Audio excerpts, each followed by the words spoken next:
Welcome back to a new Halloween month video. There are films that mark a before and after in the history of cinema, and The Exorcist 1973 is one of those rare masterpieces. Directed by William Friedkin and written by William Peter Blatty, it transcended the horror genre to become a psychological, spiritual, and emotional experience that still unsettles audiences half a century later. Everything about the original Exorcist feels authentic and deeply human, from the fragile relationship between faith and doubt to the intimate terror of a mother fighting for her child's soul. The atmosphere, the pacing, the performances, the music, it all comes together like a perfectly orchestrated symphony of fear and faith.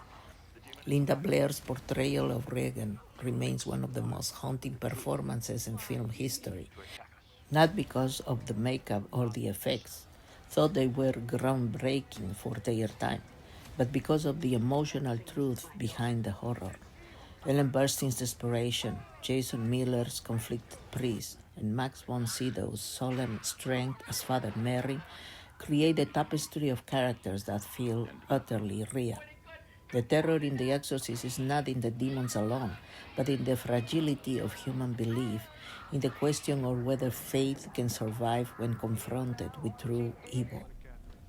Then 50 years later came The Exorcist Believer, 2023, and while it tries to pay homage to the original, it fails to grasp what made The Exorcist truly terrifying: its soul.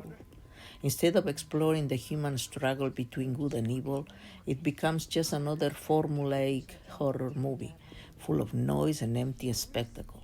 There is a lack of emotional weight, a lack of quiet dread. The characters don't resonate. The story doesn't build tension the way Friedkin's did. It feels rushed, confused, and ultimately hollow. The original Exorcist was never about jump scares or shocking imagery alone. It was about faith, guilt, loss, and redemption. It was about facing the darkness within ourselves. The Exorcist Believer, by contrast, feels like a product trying to capitalize on nostalgia without understanding the very essence of what it's referencing. You can't recreate the unrepeatable, and The Exorcist 1973 is precisely that, unrepeatable.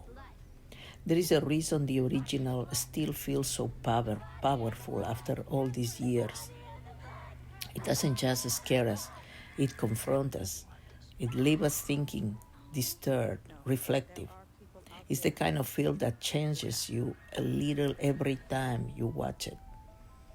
The 2023 version, unfortunately, changes nothing. It reminds us, however, unintentionally, that true cinematic greatness cannot be duplicated by modern effects or franchise ambitions. Some films belong to eternity, and The Exorcist is one of them. Everything that came after it, especially The Exorcist Believer, only proves that no remake, no sequel, no reimagining can ever replace the power, artistry, and pure terror of the original.